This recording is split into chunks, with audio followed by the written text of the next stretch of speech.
Assalomu alaykum, yaxshimisizlar? Qalaysizlar? Bugungi videoda nikohdan ajratish, ya'ni ajrim bo'yicha da'vo arizani qanday qilib fuqarolik sudiga onlayn tarzda yuborish yo'llarini ko'ramiz. Ya'ni hammada ham imkoniyat yo'q sudga borishga, shu holatda uydan turib, hamma hujjatlarimiz joyida bo'lsa, biz tayyor qilib yuboramiz. Bizga nima hujjatlar kerak? Birinchi navbatda da'vo ariza, pasport, ham o'zingizniki, ham javobgar turmush o'rtog'ingizniki, farzandlarning metrikasi, nikoh guvohnoma. Agar nikoh guvohnoma yoki farzandlar metrikasi bo'lmaydigan bo'lsa, yagona darajadan nikoh qayd etilganligi yoki tug'ilish qayd etilganligi haqidagi ma'lumotnomani olib, ularni o'rniga topshirsak bo'ladi. Keyingisi 824 ming davlat boji bor hamda 41 ming 200 pochta xarajati bor. Bundan tashqari biz o'sha ajrimga asos bo'lgan hujjatlarni o'sha nima uchun ajrashayotganimiz haqidagi hamma dalillarni talab qilsak bo'ladi, ilova qilib arizaga. Va eng muhim hujjat bu mahallani o'sha yarashtirish komissiyasining xulosasi, ya'ni yarashtirish imkoni bor yoki yarashtirish imkoni yo'qligi haqidagi xulosasi kerak bo'ladi. Hamma hujjatlarni tayyorlab PDF shaklida keltirib olganimizdan keyin qo'limizdagi kompyuter yoki telefondan kirib qidiruv qismiga, demak, kabinet.sud.uz deb yozamiz. Sayt kelib chiqadi, kiramiz va biz One ID dan ro'yxatda o'tgan bo'lishimiz kerak. Ya'ni yaqinda mana aholini ro'yxatga olishda bo'lgandek kabi One ID dan login parollarimiz bo'lishi kerak. Agar ro'yxatda o'tmagan bo'lsak, ro'yxatdan o'tib login parolni olib kiramiz. U saytda ro'yxatda o'tishga mana bu saytga qidirib berasizlar, ya'ni ID ego uz mana shu saytga kirib kirsizlar, o'sha yerdan ro'yxatda o'tib parol olasizlar. Kiramiz. Oldin ro'yxatda o'tganim uchun demak menda avtomatik kirib ketadi va bizga mana kabinet sud uzida asosiy qismi kelib chiqadi. Biz bu saytdan demak fuqarolik ishlari bo'yicha, iqtisodiy ishlar bo'yicha yoki ma'muriy ishlar bo'yicha ham arizalar yuborsak bo'ladi. Bugun biz ajrim bo'yicha ariza yuboramiz va biz chap tomonda mana murojaatlar degan qismidan murojaat yaratishni bosamiz. Ya'ni yangidan murojaat qilganimiz uchun yaratishni bosamiz. Agar oldingi murojaatlarimiz bo'lsa, mana bu yerda ko'rib, mening murojaatlarim degan qismini ko'rinadi. Murojaat yaratishni bosganimizdan keyin bizga mana kelib chiqadi iqtisodiy, fuqarolik, ma'muriy qilib. Biz demak fuqarolik sudiga topshiramiz, chunki ajrim ishi bu fuqarolik sudida ko'riladi. Bitta narsa, siz o'zingiz yashaydigan hududingizda sud bo'lmasligi mumkin. Shuning uchun javobgar doimiy propiskasi bor joyida, ya'ni turmush o'rtog'ingiz doimiy yashaydigan joyga sudga berasiz. Yashaydigan tumanda sud bo'lmasa, o'sha tuman sudi qaysi sudga qarasa, o'sha yerdan ko'ra olasizlar. Demak, sudda qaysi hududda bor yoki yo'qligini ko'rish uchun mana qidiruvdan 60-34 deb bossangiz chiqadi. 60-34 Lexus deb bossangiz chiqadi. Ya'ni mana bu demak PF 60-34 farmonda o'sha sudlarda demak qayerdaligi hammasi yozib qo'yilgan mana mavjud. Mana shu mana sudlarning hammasi bor. Mana aytili Qo'ng'irot tumanidagi sudi 3 ta qayda Qonliko'l, Qo'ng'irot, Mo'ynoq, Shumadek va hokazo. Yangi versiyasiga o'tib olasizlar, mana bu yerda yashilda bosib. Xo'sh, ketdik.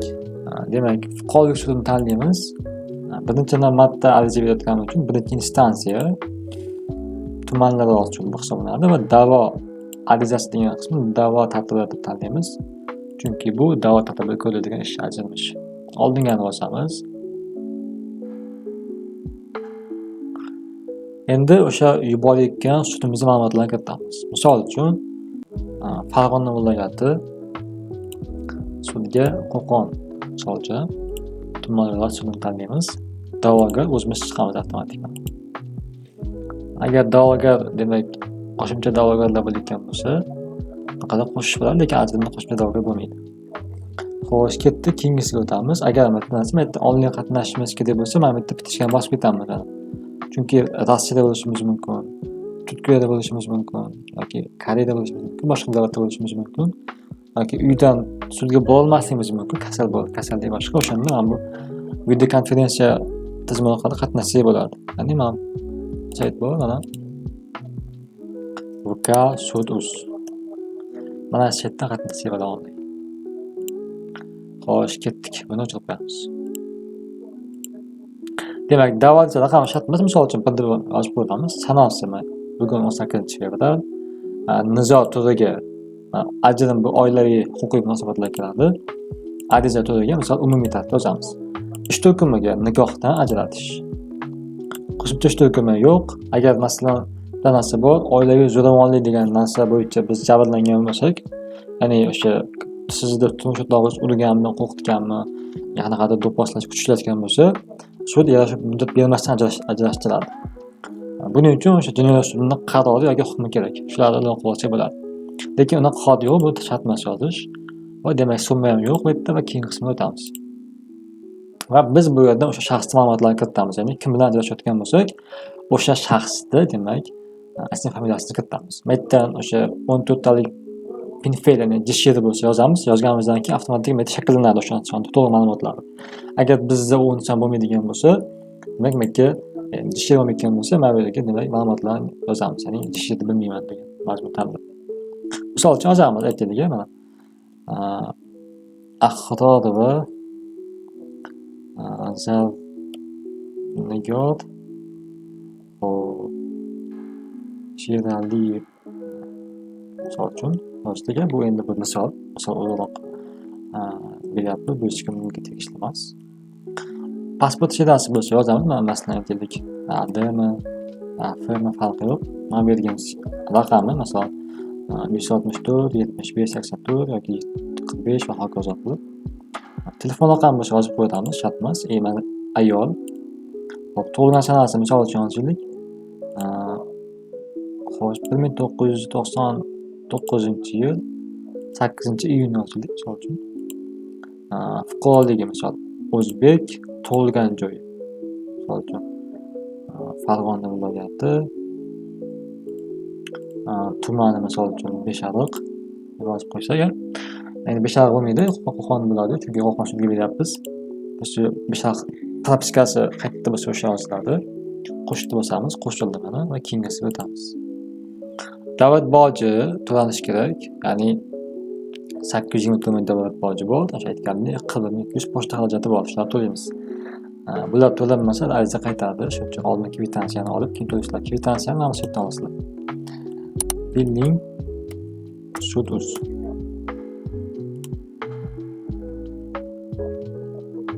Mana shu saytga kirib, yangi kvitansiya yaratsak bo'ladi va o'sha yangi kvitansiya yaratgandan keyin, mana yaratishdan keyin kvitansiyalar bo'limida to'langan degan qismga o'tadi. To'langandan keyin to'langan degan kvitansiya yuklaymiz. To'lanmagan kvitansiya yuklab qo'ymaydi, o'tmaydi u.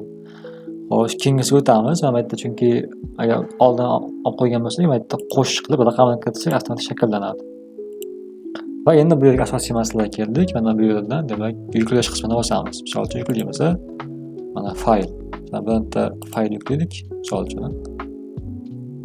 Xo'sh. Fayllarimiz bor ekan. Misol uchun bitta mana bu fayl yuklab qo'yib, arizani o'rniga, da'voza o'rniga yuklaymiz.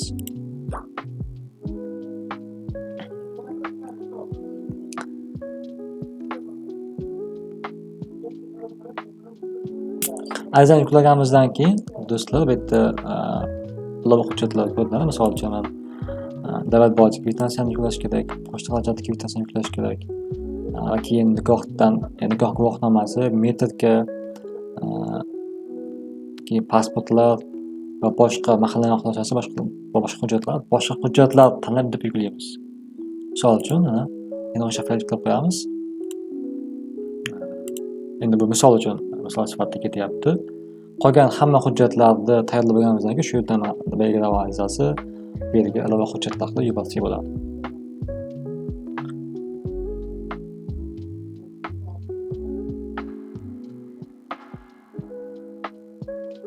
Yuklab bo'lingandan keyin, hujjatlar hammasi yuklab bo'lingandan keyin yana bir ishonch hosil qilishni tekshirib ko'rasiz. Chunki nimadir hujjat qolib ketgan bo'lsa, ariza qaytariladi va unga vaqt ketadi. Chunki taxminan 1 oy ichida sud bo'lsa, o'sha 1 oy vaqtga yetib qoladi vaqtda. Yuklandi mana o'sha hujjat. Endi keyingisiga o'tamiz. Va mana bu yerda hamma ma'lumotlarimiz kelib chiqadi va bu yerdan murojaat yaratishni bossak, sudga bizning hujjatlarimiz, da'voyimiz va da'vomizga ilova qilgan hujjatlar yuboriladi. Shu bilan demak sizga chaqiriq qog'ozi keladi. Shunday qilib sudga yuborsa bo'ladi arizalarni. Do'stlar, agar sizga iqtisodiy, ma'muriy, jinoiy yoki fuqarolik ishlari bo'yicha advokatlik xizmatlar yoki qandaydir biznesga yoki boshqa masalalar bo'yicha yuridik xizmatlar, konsultatsiyalar kerak bo'lsa, murojaat qilsangiz bo'ladi. Demak, rasmiy advokatlik litsenziyamiz bor. Shuningdek, agar qandaydir savollar va boshqa masalalar bo'lsa ham telefon orqali bog'lansangiz tushuntirib beramiz.